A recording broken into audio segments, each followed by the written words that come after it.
Clásicas, cáncer de páncreas, cáncer de hígado y cáncer de vesícula biliar. ¿Ya? Comenzamos con el cáncer de páncreas. Como una pequeña introducción, esta es la neoplasia maligna con más alta letalidad que existe.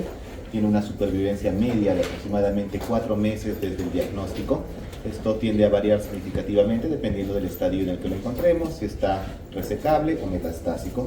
Lamentablemente, en el estadio que más se encuentra es el metastásico y por eso es tan pobre su supervivencia. La incidencia se encuentra en ascenso a nivel mundial con los factores de riesgo que vamos a ver más adelante, que están siendo cada vez más prevalentes, ¿ya? Y la proyección es que hacia el año 2030, que ya estamos cerca, sea la segunda causa de mortalidad por cáncer, ¿ya? Es ahí la importancia vital de esta neoplasia. Acá les he puesto unos pequeños datos de la incidencia y mortalidad, comparando el mundo con lo que sería nuestra realidad en Perú. A nivel mundial es la 12ª neoplasia más común, es incidencia, y en mortalidad la 7ª causa. Es decir, su mortalidad es más alta que su incidencia, por eso su mal pronóstico. Y en Perú pasa lo mismo, es la 14ª neoplasia más común y la 10ª en mortalidad. De ahí su importancia. Dentro de la clasificación sabemos que el páncreas es un órgano que tiene dos tejidos, un componente exocrino y un componente endocrino. En esta clase lo que vamos a centrarnos es en la parte exocrina, de donde proviene el tipo de neoplasia más común de los ductos, que es el adenocarcinoma ductal, el más común y el más mortal. Del tejido endocrino también pueden derivar tumores, y estos se llaman tumores neuroendocrinos y que ya sus manifestaciones dependen de la hormona que produzcan, como los insulinomas, glucagonomas, etc. ¿Ya? Pero en esta ocasión nos vamos a centrar en el más común de todos del tejido exocrino, que es el adenocarcinoma ductal. Dentro de los factores de riesgo, como ustedes saben, para estudiar cualquier neoplasia tenemos los modificables y los no modificables. Comenzamos con los factores de riesgo modificables o ambientales, porque esta neoplasia, como vamos a ver, su componente ambiental o cambios epigenéticos son los más importantes, más que la herencia en sí misma. Entonces, dentro de los factores de riesgo modificables, a la cabeza tenemos el tabaquismo. Este es el factor de riesgo más importante asociado al desarrollo del cáncer pancreático. Tiene un riesgo relativo de 1.8 para los fumadores actuales, es decir, tienen 80% más posibilidad de desarrollar el cáncer, y si es que la persona deja de fumar, disminuye el riesgo, sí, pero tienen que pasar varios años, incluso por 10 años después de haber dejado de fumar, aún tienen un riesgo incrementado sobre la población general en 1.2, es decir, 20% más. Ya cuando pasan más años por encima del 10, todavía sigue disminuyendo más este riesgo, pero tiene que pasar muchos años para que disminuya el factor de riesgo. En segundo lugar, tenemos el consumo excesivo de alcohol, que se sinergiza con el consumo de tabaco. Pero de los dos, el más importante es el tabaco. Lo que es la diabetes, también se ha encontrado que aumenta en un 50% la posibilidad de desarrollar un cáncer de páncreas.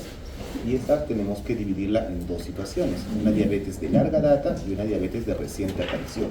Porque la diabetes puede ser tanto un factor de riesgo como un pródromo, es decir, una manifestación inicial de un cáncer de páncreas.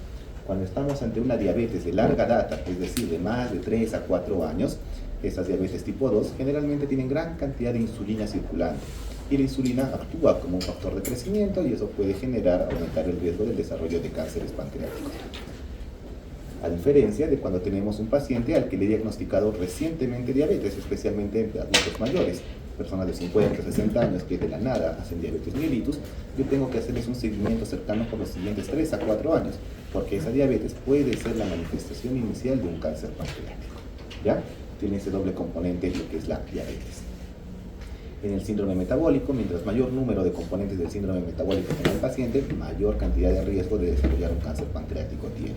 Y acá está incluido todos los hábitos también alimenticios, el consumo de dietas altas en grasa, en carbohidratos complejos, el sedentarismo, todo eso que agrava el síndrome metabólico también es factor de riesgo para el desarrollo de un cáncer pancreático. Y en lo que tiene que ver la pancreatitis, como ustedes saben, para que se desarrolle una neoplasia, lo más importante, lo más común es que esté en un ambiente inflamatorio crónico. Entonces acá tenemos, igual que con la diabetes, dos componentes, una pancreatitis crónica, que es un factor de riesgo muy importante, una relación directa con el tiempo. Mientras más tiempo tenga el paciente la pancreatitis crónica, más riesgo va acumulando para desarrollar cáncer. Tiene una incidencia más o menos de riesgo de casi 22.6, es decir, 22 veces más que la población general de desarrollar cáncer de páncreas durante su evolución natural de la pancreatitis crónica. Lo bueno es que no es muy común esa enfermedad, a diferencia de la diabetes, ¿no? No es común la pancreatitis crónica. Y la pancreatitis aguda, tenemos el mismo fenómeno que con la diabetes de reciente diagnóstico, que esta puede ser el evento centinela o la primera manifestación de un cáncer de páncreas. Entonces, toda pancreatitis aguda en la que no le encuentre la causa en una persona adulta mayor, yo tengo que hacerle seguimiento, porque en los siguientes 2 meses tiene un riesgo de casi 172 veces de que sea por una neoplasia que está debutando. Ya conforme va pasando el tiempo, se va alejando el tiempo de la pancreatitis aguda, el riesgo comienza a disminuir. Incluso ya cuando llega a los 10 años, ya el paciente que tiene una pancreatitis aguda no tiene ningún factor de riesgo para desarrollar el cáncer pancreático. ¿Ya? Entonces, en estos factores de riesgo modificables, el más importante que tienen que recordar es el tabaquismo y, en segundo lugar, todos los componentes del síndrome metabólico. Por eso es que esta neoplasia está incrementándose tanto en el mundo, porque estamos ante una epidemia de lo que sería el síndrome metabólico. ¿Ya? Dentro de los factores de riesgo no modificables tenemos el sexo. Esta neoplasia es mucho más común en la población masculina. La edad es más común en adultos mayores, alrededor de los 70 años. Y acá tenemos 2 términos que tienen que reconocer, lo que son el componente genético. Se divide en 2, en el cáncer familiar y en el cáncer hereditario.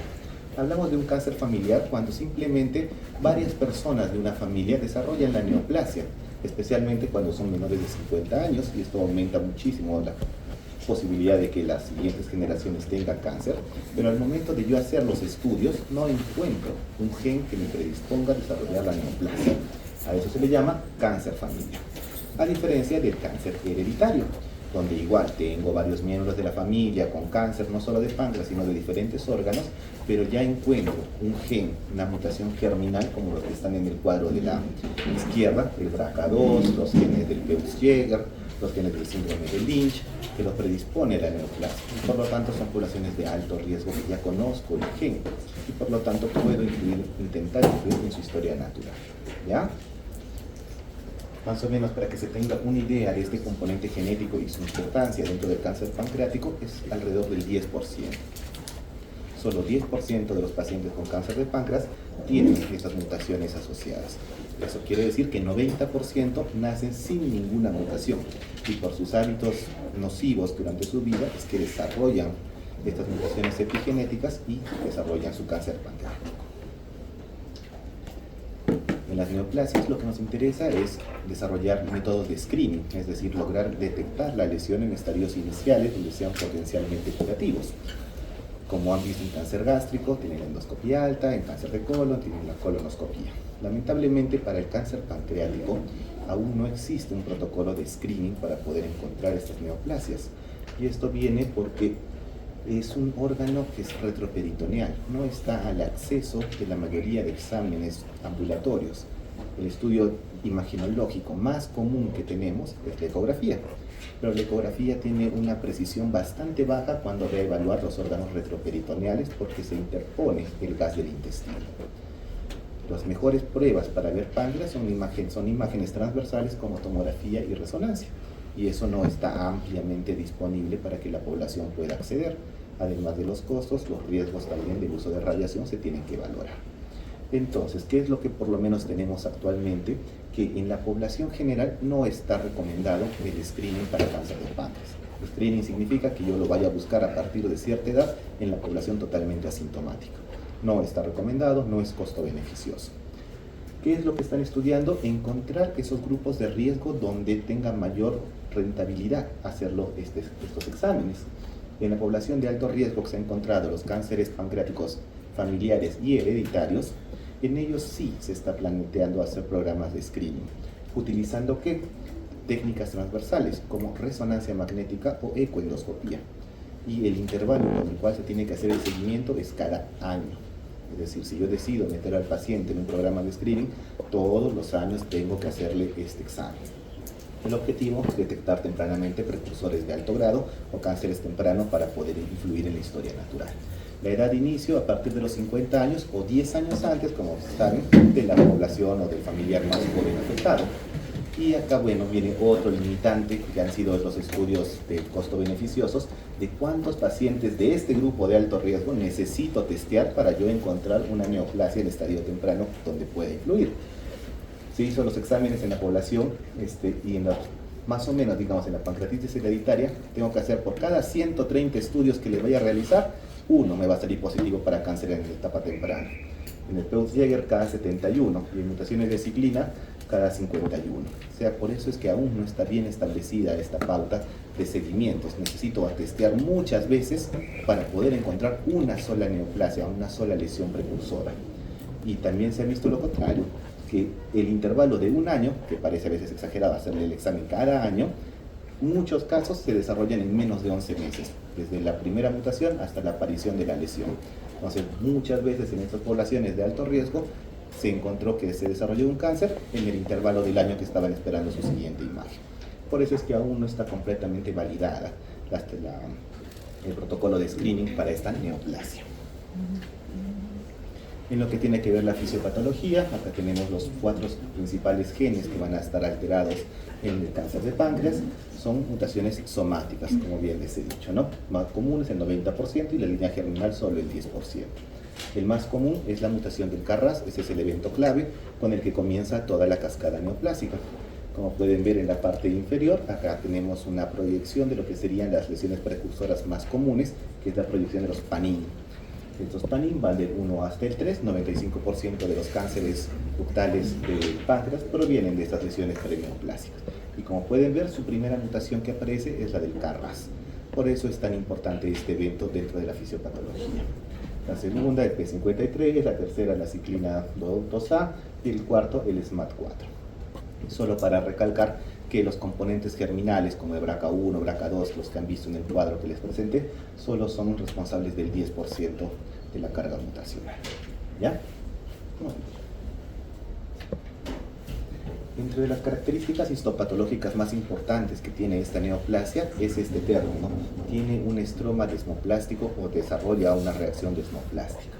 En la imagen de la izquierda les estoy colocando la imagen histológica de un cáncer pancreático. Con la flecha negra tenemos las células tumorales, llamativas, con su cromatina hiperpigmentada. Y en la zona exterior tenemos la matriz extracelular. Como pueden ver, las células tumorales no son muchas, son pequeñas, un nicho pequeño. Y lo que más abunda es esta matriz extracelular que se llama reacción desmoplástica. Esta aumenta la presión dentro del nido tumoral y obliga a las células a fugar por los conductos. En este caso tenemos la parte vascular, la parte linfática y la parte perineural. Por este incremento de la presión es que rápidamente las células o los tumores pancreáticos hacen metástasis. Y por eso es lo más común que cuando yo lo diagnostique ya sea una enfermedad metastásica. Y el segundo componente importante de esta reacción es que es tan densa que impide que la quimioterapia clásica penetre hasta la zona tumoral. ¿Ya? Esta característica histopatológica es muy importante en esta neoplasia.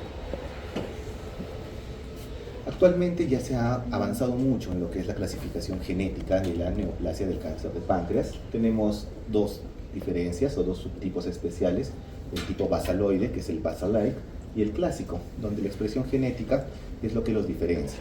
En el tipo basaloide, lo que se expresa más son genes basales o genes asociados a células madre, a diferencia del clásico, donde los genes que se expresan son aquellos relacionados a los acinos pancreáticos. Como se puede inferir, mientras más desdiferenciada sea una neoplasia, peor pronóstico tiene. Entonces, cuando yo hago el estudio genético y tiene genes expresados similares a las células madres, es decir, el subtipo basal, tiene peor pronóstico que si expresara genes más diferenciados asociados al tejido pancreático, como el tejido clásico. ¿Ya?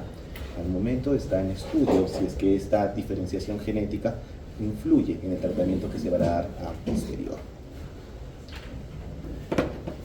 Ya pasando a algo más interesante, tenemos ya la parte clínica. Para poder entender la clínica de esta neoplasia, tenemos que recordar que su ubicación es lo que nos complica todo. Su localización retroperitoneal nos hace el diagnóstico tardío e inespecífica sus manifestaciones. Y su relación con órganos vitales importantes, especialmente estructuras vasculares como la vena cava, la porta, la aorta, hace que rápidamente el tumor se vuelva irresecable por la invasión vascular. ¿Ya?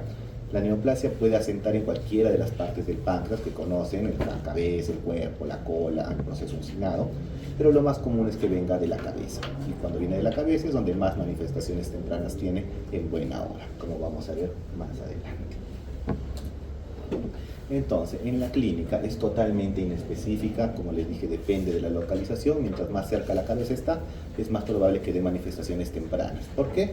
Porque me va a bloquear el conducto colédoco. Y al bloquear el conducto colédoco me va a generar ictericia. Y eso es lo que el paciente le va a llamar la atención rápidamente. Estoy amarillo y voy a dar la consulta. A diferencia de la otra manifestación, que es el dolor. El dolor crónico asociado a la neoplasia de páncreas es un dolor insidioso, crónico, sordo, que no mejora con medicación y que muchas veces pasa por múltiples evaluaciones con terapia sintomática y recién después de varios años se hacen las pruebas transversales de imagen y se encuentra la neoplasia ya avanzada. En cambio, apenas llega un paciente que esté amarillito, se le hacen las pruebas imagenológicas mucho más rápido. ¿Ya? Dentro de las manifestaciones típicas, la ictericia indolora es la más específica de las manifestaciones, pero ya cuando estamos en un cuadro doloroso abdominal, generalmente o es de cuerpo y de cola o está mucho más avanzado, porque para que genere dolor, las células ya han tenido que escapar por la parte perineural y ya llegaron a los ganglios de la parte de la columna. Es un dolor bastante intenso y de muy difícil tratamiento. Es un dolor mesogástrico irradiado hacia la espalda, como conocen el dolor pancreático, que empeora con las posiciones de cúbito, empeora por la noche, lo diferencia de un dolor funcional, y empeora con las comidas. Por eso estos pacientes tienden a llegar con una gran caquexia al momento de hacer el diagnóstico final del cáncer de páncreas. Como les dije, ante toda diabetes de reciente aparición en un adulto mayor o una pancreatitis sin etiología en los primeros meses, mi sospecha de cáncer de páncreas tiene que estar presente. Dentro de los signos clínicos, generalmente no me voy a encontrar ninguna manifestación temprana. Cuando ya logro encontrar signos clínicos es porque mi neoplasia está muy avanzada. ¿Cuáles tenemos? Por ejemplo, la vesícula palpable no dolorosa asociada a esta ictericia indolora, que es el signo de la ley de Courvoisier-Terrier, ¿no? Como pueden ver ahí. La presencia de visceromegalias también puede encontrarlas al examen físico, especialmente asociado a trombosis vasculares. Es un cuadro inflamatorio abdominal, entonces aumenta la posibilidad de una trombosis de vena porta y esto genera esplenomegalia e incluso líquido libre. La presencia de los ganglios típicos y clásicos de la semiología, el nódulo de Virchow, que es la adenopatía supraclavicular izquierda, como pueden ver en la imagen, el nódulo de la hermana María José, que es la metástasis periumbilical, y el síndrome de Trousseau son manifestaciones bastante avanzadas. Esta neoplasia es muy especial en la parte vascular, no solo porque invade los vasos, sino que su manifestación paraneoplásica es incrementar mucho la coagulabilidad del paciente. Y muchas veces esos pacientes debutan con eventos trombóticos no filiados o en esta forma, que es el síndrome de Trousseau, que es una tromboflebitis migratoria. Los miembros inferiores son generalmente los más afectados y se puede evidenciar fácilmente con el aumento de volumen asimétrico de una extremidad en comparación con la otra. Entonces, una vez que yo tengo mi paciente con una clínica compatible o tengo una sospecha de que tenga cáncer de páncreas, la prueba que yo tengo que solicitar es un examen imagenológico transversal. En este caso, el indicado es la tomografía. Y si yo voy a pedir para pensar en un cáncer de páncreas, tiene que ser tomografía con protocolo pancreático. Es decir, tiene que estar el contraste tomado en la fase pancreática, en la fase arterial y en la fase venosa portal.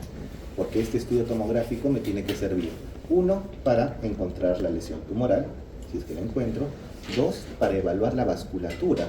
Tengo que evaluar el compromiso del tumor tanto en fase arterial como venosa para ver si me compromete la aorta, el tronco celíaco, las ramas de la arteria hepática, la vena porta, la vena cava. Por eso es que tiene que tener estos dos componentes en su protocolo.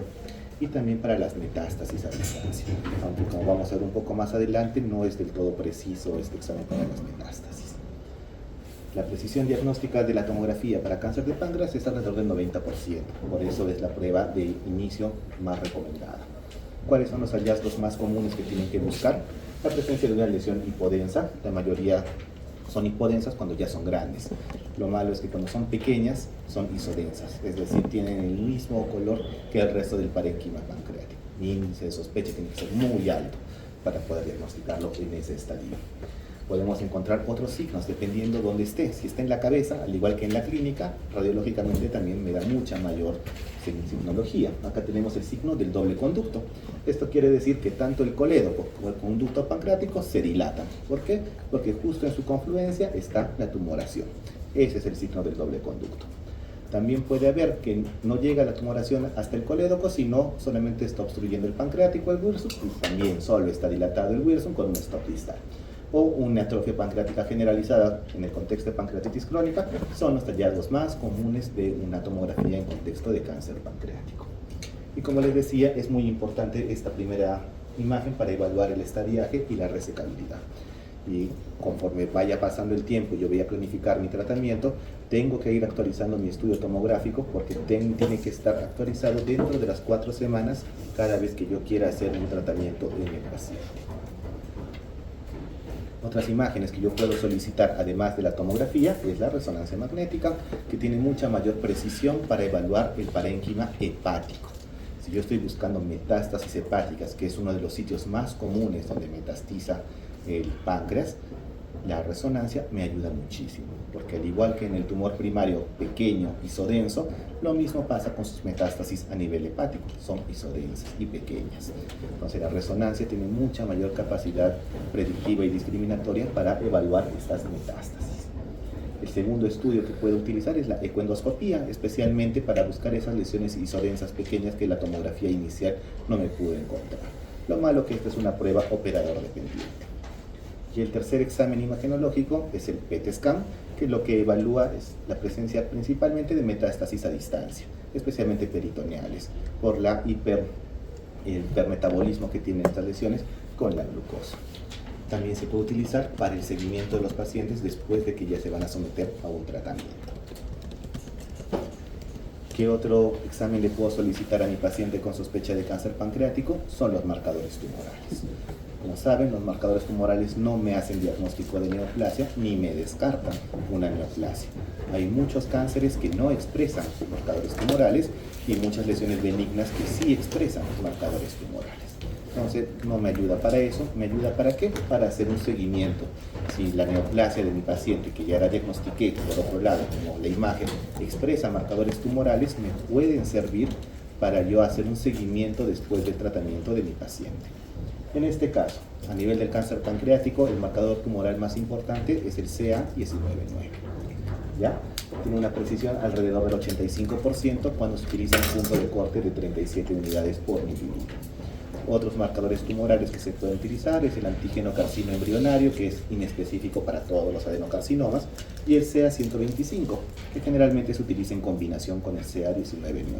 Y en los casos en los que genéticamente las personas por alguna alteración genética no expresan CA-19-9. Entonces en esas personas el CA-125 me ayuda mucho como marcador tumoral. ¿Listo? Y bueno, la consideración es que siempre tengo que medir el CA-19-9 cuando haya liberado de la obstrucción al paciente, porque se puede elevar muchísimo simplemente por la obstrucción a nivel de colédoco. En lo que tiene que ver la biopsia, a ver si se me puede colocar este video.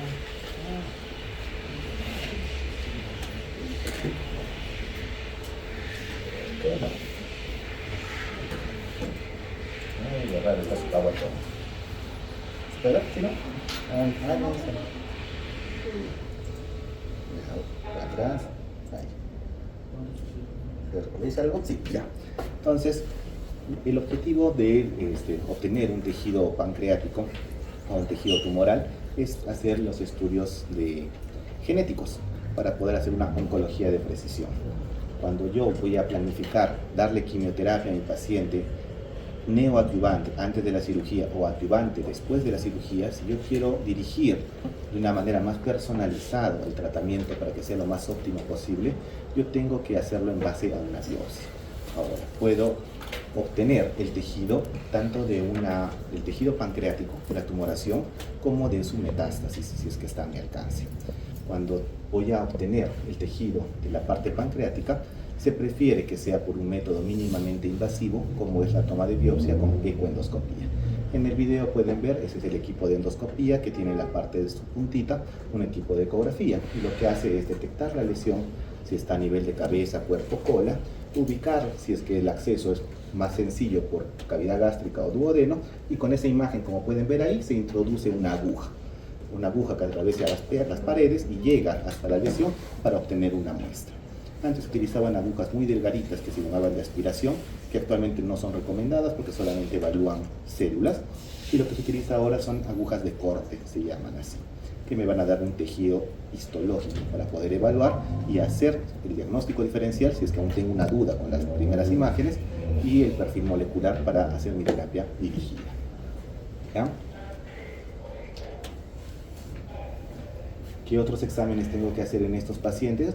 Lo que recomiendan las guías actualmente es a todo paciente diagnosticado con cáncer de páncreas hacerle sus pruebas genéticas, porque puede que sea un portador de una mutación hereditaria y se tiene que hacer consejería genética para el resto de sus familiares, que él haya sido el caso índice y que los demás sean los que se beneficien potencialmente de un programa de screening.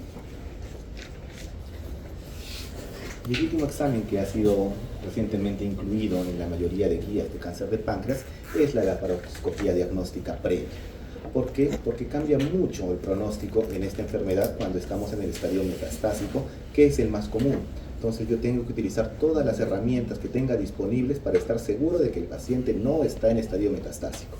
La tomografía puede ser, no puede tener la sensibilidad completa, me voy a resonancia, a ecoendoscopía, a PET scan, pero si aún tengo dudas, y es lo que te recomienda la guía, si hay mucha sospecha de que el tumor tenga muy alto riesgo de tener metástasis ocultas, como tumores muy grandes, con un CA19-9 muy elevados, cuando estén a nivel de cuerpo, de cola, o cuando sean localmente avanzados en la imagen tomográfica o que tengan ascitis, se recomienda primero entrar a hacerle una laparoscopía diagnóstica.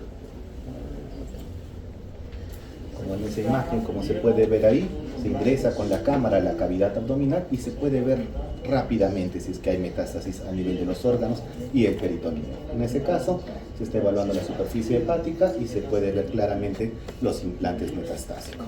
Entonces, ese paciente pasaría de un estadio quirúrgico a un estadio irresecable por las metástasis. Entonces, ya el paciente no se le sometería a una operación innecesaria, porque las operaciones de cáncer pancreático no son pequeñas, son operaciones gigantes. Las operaciones de Whipple son bastante agresivas.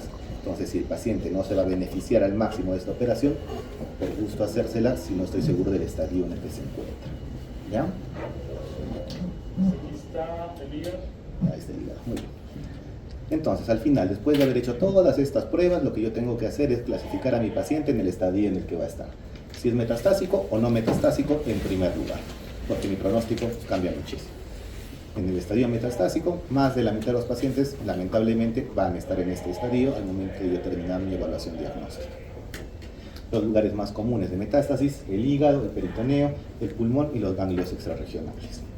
Y cuando estoy seguro de que no está en el estadio metastásico, ahora sí puedo hacer una clasificación anatómica en base a la tomografía, si es un tumor resecable, borderline o localmente avanzado, para planificar mi tratamiento. Hablo de un tumor resecable cuando no tiene contacto o un contacto mínimo con las estructuras vasculares importantes: la arteria mesentérica superior, el eje celíaco, la arteria hepática común, el eje venoso portomesentérico. Si es que no tiene contacto con estas estructuras, o si tiene contacto es limitado, sin irregularidad de su contorno venoso, estoy en un estadio completamente resecable. Tengo que pensar en hacer la cirugía rápidamente o meterla a una terapia neoadjuvante, como nos dicen las guías desde el año pasado. Cuando estoy ante un estadio borderline es cuando ya la tumoración tiene un contacto más allá de 180 grados con el sistema venoso, pero que tenga la capacidad de poder reconstruir. Ahí yo le digo que es un tumor en el borderline, cuando hace contacto con vena cava inferior o hay irregularidad con el eje venoso. Es decir, el borderline es cuando hace contacto con estructuras vasculares importantes venosas, pero que ese contacto puedo reconstruirlo. Puedo cortar ese segmento de la vena y yo reconstruir la anatomía. Cuando ya paso a esto y llego al localmente avanzado, es cuando ya voy a tener contacto con la otra estructura vascular que es mucho más difícil de trabajar, que son las arterias. Ya cuando hay compromiso arterial, el paciente ya entra en el estadio localmente avanzado. O si por alguna razón cualquier compromiso no se puede reconstruir, también entra en el estadio localmente avanzado. ¿De acuerdo? Y finalmente vamos con el tratamiento. Y el tratamiento va a depender del estadio en el que se encuentre mi lesión. ¿Ya? Como manejos generales, esto es el manejo que se tiene que hacer con todos los pacientes que tienen cáncer de páncreas.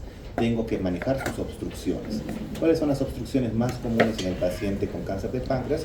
La que hace su diagnóstico inicial generalmente, que es la obstrucción biliar, y en su evolución, cuando compromete la parte duodenal, las obstrucciones de salida gástrica. Entonces yo tengo que manejar estas obstrucciones.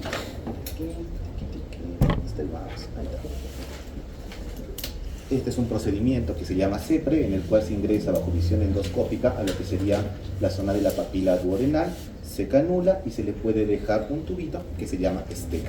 Ese stent lo que hace es mantener permeable el colédoco, abrirlo para que se pueda drenar la bilis. Porque un paciente con colestasis es un paciente que no va a ser candidato a terapias quimioterápicas generalmente. Entonces es muy común que yo indique el desbloqueo de la vía biliar bajo estas técnicas endoscópicas. ¿Qué indicaciones tiene? Antes de cualquier quimioterapia neoadyuvante o de inducción, cuando yo voy a retrasar la cirugía o la cirugía se va a retrasar más de 2 semanas, tiene que estar liberado este conducto. Cuando está con un cuadro de colangitis, obviamente es indicación para liberar la vía biliar, o cuando tiene una ictericia sintomática grave. ¿Ya? El segundo manejo que tenemos que considerar en estos pacientes por sus síndromes paraneoplásicos es la tromboprofilaxis. Darle anticoagulantes de manera profiláctica para que no se complique con estos eventos. El tercero, el manejo del dolor, la analgesia. Tiene que ser farmacológica o intervencionista en muchos casos. Son pacientes que generalmente requieren dosis altas de opioides, con todos los riesgos del abuso de los opioides que esto tiene. Pero como ya se ha conocido que en su fisiopatología el dolor es principalmente por esta infiltración perineural, se está planificando hacer de manera temprana la terapia intervencionista con bloqueos a nivel de los troncos celíacos, a nivel de los ganglios celíacos. ¿Ya? Eso se llama neurolisis. En lo que es el soporte nutricional, les he dicho que estos pacientitos tienen un gran componente caquéxico desde el ingreso, tanto por el dolor que no los deja comer, como por el proceso inflamatorio, tener un cáncer de páncreas. Y más aún que este tumor, al destruir tejido pancreático, va a impedir que se liberen las enzimas pancreáticas que son necesarias para la digestión. Sobre lo que no come, lo poco que come no lo va a poder absorber. Entonces, lo que nos indican las guías actualmente es darle soporte nutricional avanzado a estos pacientes que incluya enzimas pancreáticas para mejorar su estado nutricional, para que pueda ser candidato a cualquier tipo de terapia, sea quimioterapia o quirúrgica, tiene que estar en un estado nutricional adecuado para poder sobrevivir. En lo que es el manejo de la diabetes, hasta 30% de los pacientes con cáncer de páncreas avanzado van a desarrollar diabetes y es de difícil manejo. Es una diabetes tipo 3, la pancreatogénica. Y los pacientes que ya se operan de un cáncer de páncreas generalmente terminan sin páncreas o con poquísimo tejido remanente, porque también desarrollan diabetes de difícil manejo. Y finalmente, bueno, el apoyo psicológico. Esta es una neoplasia de las que se ha visto que tienen mayor incidencia de ansiedad y depresión, tanto en el paciente como en sus familiares.